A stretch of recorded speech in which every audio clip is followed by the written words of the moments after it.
दुआएं देंगे आप मुझे? पता है क्यों? आज मैं आप लोगों की मुलाकात एक ऐसी शख्सियत से करवाने जा रहा हूं जो ना सिर्फ मोटिवेशनल स्पीकर हैं बल्कि एक किताब के राइटर भी हैं।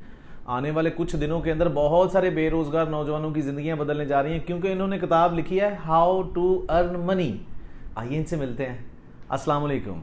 जी वालेकुम अस्सलाम। अमूमी तौर पे मोटिवेशनल स्पीकर के बारे में हम लोग ये समझते हैं कि यार ये लोग ऐसी कहानियां सुनाते हैं, वक्त ज़ाया करते हैं, लेकिन आपने तो कमाल कर दिया है। जी बस ये अल्लाह का करम है, हम तो बस अपनी ड्यूटी कर रहे हैं। अच्छा, इस किताब के बारे में कुछ हमें और बताएं, मतलब इस किताब का मुद्दा क्या है? जी ये किताब खास करके आजकल के बेरोजगार नौजवानों को बिल्कुल सामने रखकर लिखी गई है। एक दफ़ा ये किताब मार्केट में आ जाए, जिसने पढ़ ली उसकी किस्मत बदल जाएगी, क्योंकि इसमें पैसे कमाने के 101 तरीके मौजूद हैं और अगर आपने एक तरीके को भी फॉलो कर लिया तो भाई आपकी ज़िंदगी बदलने वाली है। बस ये किताब एक दफ़ा छप जाए और मार्केट में आ जाए। तो भाईजान ये किताब छपेगी कब? यार लिख तो दी है मैंने, लेकिन किताब छपवाने के पैसे नहीं हैं, इसलिए नीचे दिए गए हुए लिंक पे अपनी हस्बे तौफीक पैसे भेजें ताकि जल्द से जल्द ये किताब मार्केट में आए और सब नौजवान बेरोजगार लोगों का फ़ायदा हो सके। बुक का नाम तो है हाउ टू अर्न मनी। वैसे पहला तरीका कमाल का पैसे कमाने का। भाई ये तो एक तरीका था, 100 तरीके और भी हैं। आप किताब लें, पढ़ें, आपको ज़रूर फ़ायदा होगा। कैसे कर लेते हैं भैया आप ये सब? भैया एक वक्त ऐसा था कि मैं खुद बोल नहीं सकता था, बोलना तो दूर मैं खुद खा नहीं सकता था। और आप खुद सोचें एक ऐसे इंसान की क्या ज़िंदगी होगी जो खुद चलकर वॉशरूम तक नहीं जा सकता। तो भैया आज आप मेरे सामने इस तरह से माशाल्लाह सही तंदुरुस्त बैठे हैं, ये क्या किया आपने जादू? बस दिन महीनों में बदलते गए और महीने सालों में गुजरते गए। जब मैं 1 साल का हुआ तो मैंने चलना शुरू कर दिया, और जब मैं 2 साल का हुआ तो मैंने बोलना शुरू कर दिया, और फिर 4 साल का हुआ तो मैंने खुद वॉशरूम जाना शुरू। इसलिए मैं कहता हूँ नेवर गिव अप।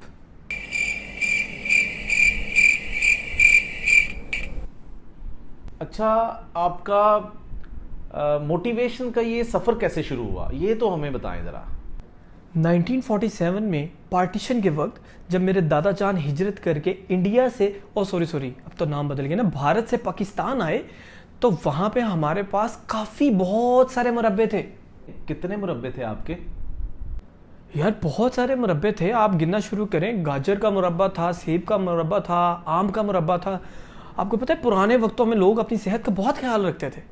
पता है मेरे दादा कितने मेहनती थे, उनकी जेब में 50 पैसे भी नहीं थे। वो रोज चलते थे, चलते चलते थक जाते थे, गिरते थे, उठते थे और फिर चलने लगते थे। जख्म भरते थे, लहू निकलता था और वो फिर चलते थे, और फिर वो अपने आप को मोटिवेशन देते, और फिर उनको एक आवाज सुनाई देती थी जो कहती थी दुर फिटे मुंह।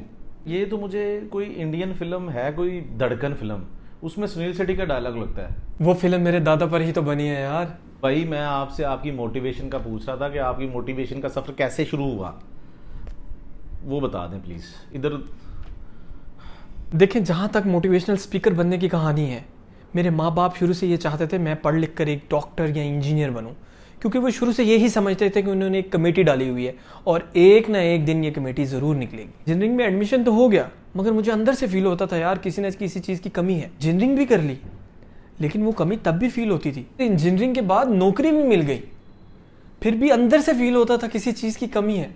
फिर एक दिन एक मोटिवेशनल स्पीकर को सुना, उसने कहा नौकरी छोड़ो यार, अपना पैशन फॉलो करो।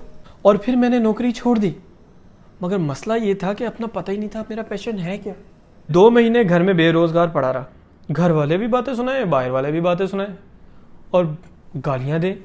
फिर मुझे समझ में आया यार शायद इसी चीज़ की कमी थी मेरी लाइफ में। मुझे भी लगता है इस चीज़ की अभी भी कमी है, ये पूरी करनी पड़ेगी।